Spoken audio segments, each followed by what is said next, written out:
Welcome to the channel. My name is Matthias. Today we're going to talk about Incredible Hulk issues 407 to 409, written by the legendary Peter David, and fantastic art by Gary Frank. There's many emblematic panels of the Hulk here and quite a few money shots.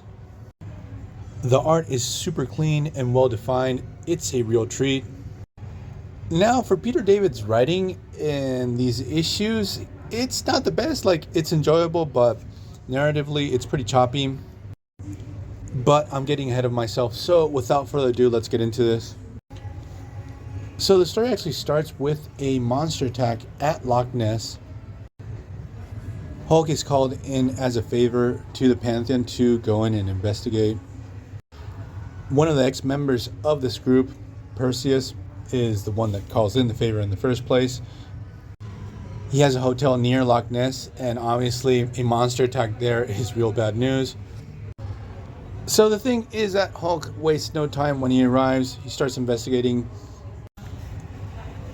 and he's immediately attacked by this new character that, like, I'm not sure if he was built up in previous issues because I don't have them. And his design, it's pretty interesting, but super weird. He reminds me of a He-Man character. Actually, to be more specific, the main bad guy to the She-Ra series that I don't remember his name.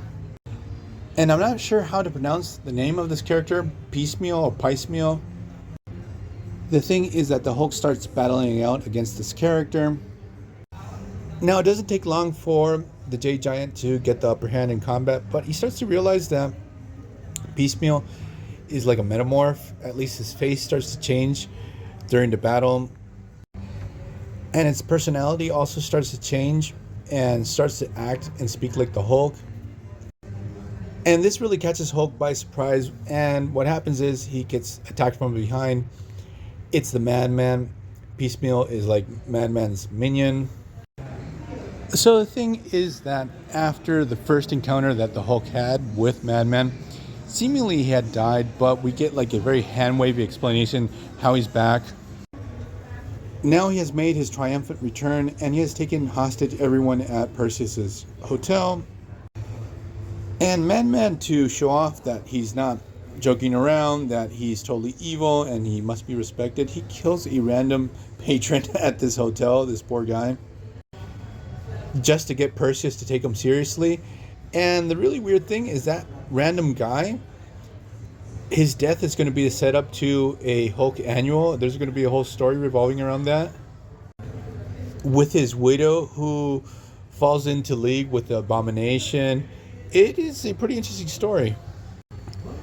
This would be Incredible Hulk Annual 20. So obviously we get round 2 with Hulk battling against Piecemeal and Madman.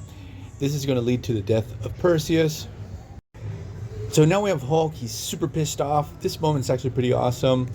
He has Perseus's spear, and he doesn't think twice. He totally kills Piecemeal and he throws him into the Loch Ness. Madman makes his getaway, and it seems that he did this whole situation because he knew of Perseus's connection to the Pantheon and the Pantheon's connection with the Hulk. So now he's headed to London, and he wastes no time. He actually tries to kidnap Prince Charles.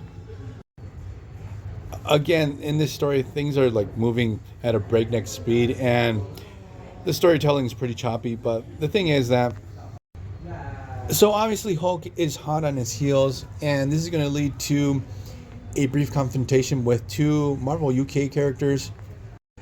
Now, this is pretty interesting because you would see like normal standard Marvel characters pop up in Marvel UK, but not the other way around. So now we have Kill Power and Motormouth popping up in a mainline Marvel series. Obviously, we're going to get a superhero misunderstanding, a brief little scuffle between these characters, which is going to be resolved in 2 pages flat. Hulk is actually going to recognize these characters from the Pantheon's dossiers.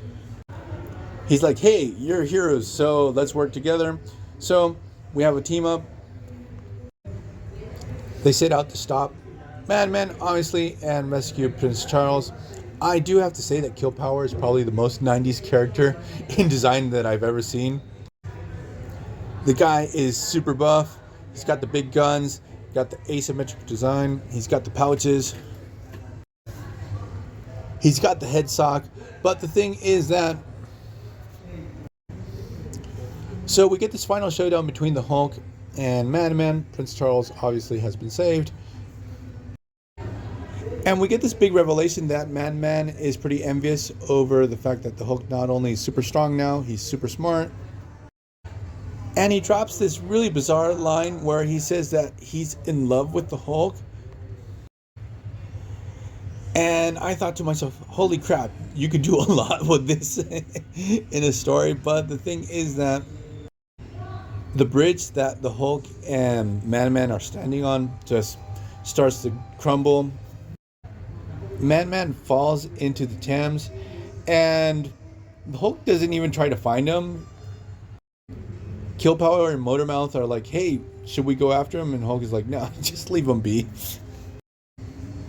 So after that extremely random ending to this story, we're going to leave this video here. I hope you guys liked it. See you guys next time. Bye.